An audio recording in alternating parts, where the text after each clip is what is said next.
concern to me. The CPT on the 4A property, 128, y'all said they showed about 3 feet of gas there? Okay, a few months back, didn't they do a CPT further back on that lot, on the 4A property? Yeah, they did, but I don't remember that data. I don't remember the day.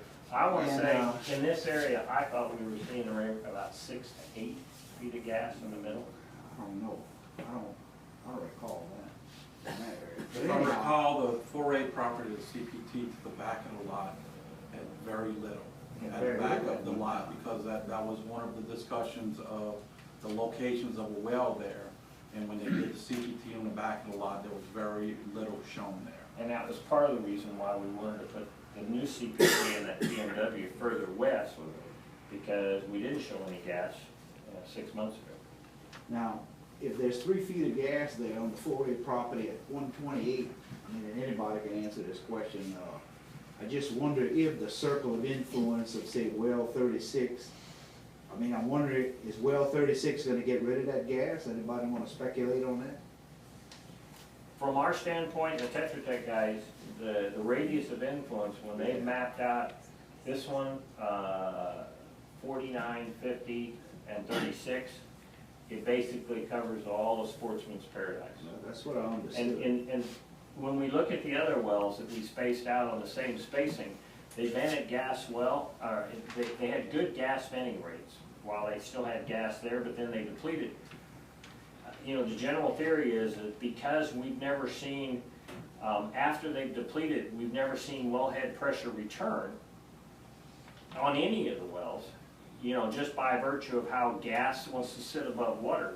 If we had to, you know, if we weren't reaching out between the two wells and covering the whole area, if we shut in a well that has depleted, we're most likely going to see a wellhead pressure return. And let me just respond to that. From what I understand from some of the scientists in the discussion, without dewatering operations, the radius of influence might be very limited, and the pressure monitoring wells that they will put in will hope to help prove that and to determine if they need additional wells to be put in along Sportsman's Drive. What John says is correct, but I also recognize we've got wells in here that we've never dewatered that depleted, and we've never seen a recharge or wellhead pressure return. I think dewatering helps the rate at which and it does let it reach out further. Also make the land sink. We didn't see that on the testing here, and I don't know that we're seeing it in any other testing. And the experts say they don't think it will, but because of the concern, we're not going to do it in the community. They were checking elevations down South Pecan today. Y'all get any of those results? And I knew that they're doing it. They're doing the quarterly survey. We'll see that in a week or so once they get all the data compiled. They were supposed to finish up last week, but the rain held them up. You said 128 did not have gas in it several months ago?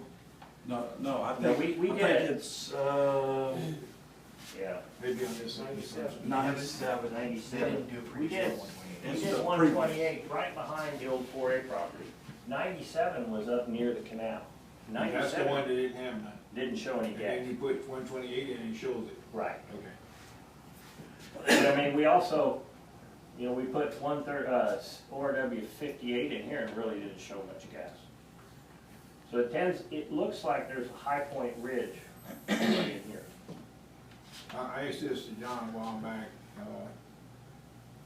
Now that you're getting the situation kind of under control right here, and that's with your main focus, are y'all gonna go out and see if you got problems further toward Campport and punch a few holes? Well, you got the CPT right here, just to check, see if there's any gas that way. And then Well, we really- went out this way and didn't find it. But you got a plan right there, where that's coming from. No, I mean, the flare is what, these wells along here are feeding that Okay, flare. so you But we didn't did do see CPTs further west and didn't see anything. And we did CPs up here that didn't see anything. Okay, and then anything further east? We went over to this property. If I remember, you used to have something, and I believe that it had pressure, if I remember what Peacock said, that y'all had some, at the beginning, y'all had some over in, right by, We actually put in 2 relief wells over here that never did vent gas, and that's where we started the CPT testing and never showed any gas. We did testing on the Crosstex property and really didn't show anything.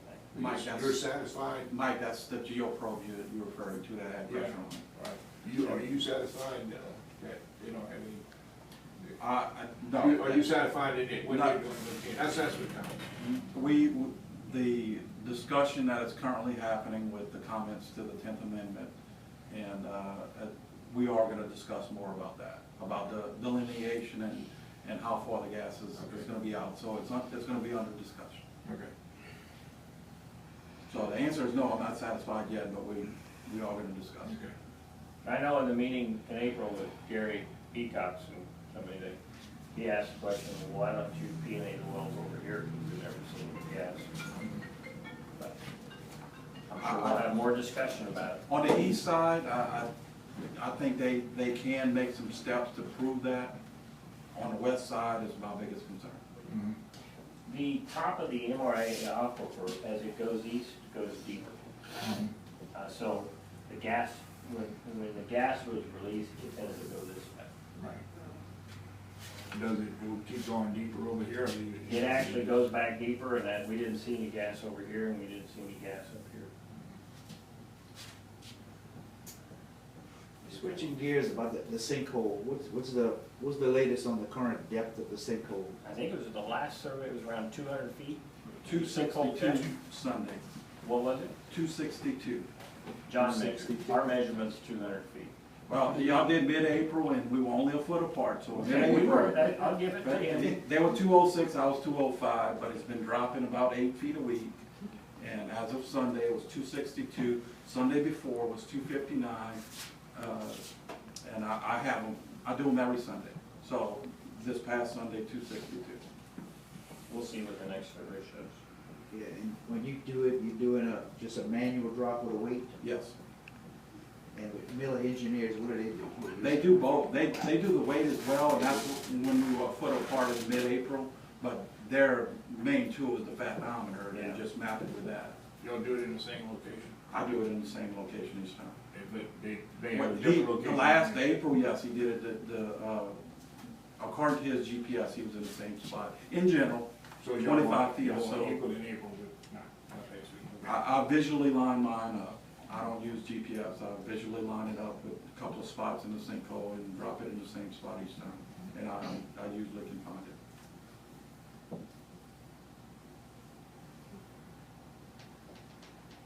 Other questions?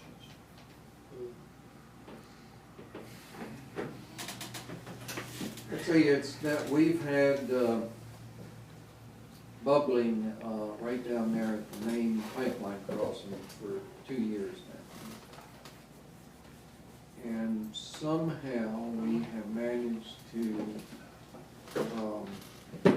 avoid anybody getting gas in their house. I've heard various speculation as to what might happen in the future. But I've never heard anyone come up with a theory for why the gas hasn't gotten into any of our houses. If there's so much gas, and it's the threat that it appears to be, why hasn't that happened? There's a lot of houses. The threat is there. And the conditions have to be in place for that to happen. And the advantage of living where you live is because of the clay that's existing, and it would have to find a pathway through that clay. But nevertheless, if it would find one, the risk and the threat is still there. Is this akin to the risk that I could walk outside and get struck by a bolt of lightning, In open atmosphere, or a section of satellite could fall on me? in open atmosphere, and notice with the bubble sites, open atmosphere, you're not gonna get an LEF. It dissipates too quickly. The fear, and that's why the risk is there, is an enclosed space. Enclosed space with not a lot of traffic, not a lot of ventilation, could have a risk of accumulation and reaching the LEF. Open atmosphere, it would take a lot of gas to get to. You think it's okay if I live in my house? I'm not saying that. There again, but there Well, wait a minute. but there again. Wait a minute, let's clarify what the question I was asking. You don't object if I decide to live in my house? No, and the mandatory evacuation, if you read the definition, the risk is there, and you take the risk upon yourself by staying there. So you don't object if I If- decide to If stay in my house? at any time the risk does become present, then you read the definition for forced evacuation, and that would probably occur. Mandatory evacuation, the risk is there, but it has not been present Okay. to go to the forced definition. So that's where we at now, but it continues to be the same, mandatory evacuation. Well, I've never understood why y'all don't require these monitors to be in every single house then, instead of just letting people pick and choose who wants to have them. If there's that much of a risk, explain Again, that to me. The monitors are for those that would like to have that presence. There has not been any known accumulation. And if that would happen, then those orders would change. But as they stand now, the risk is present. We're not doubting that the risk is there because of the well performances, the geoprobes, having pressure, all of that exists. And there's gas at the shallow geoprobe wells, and that's present.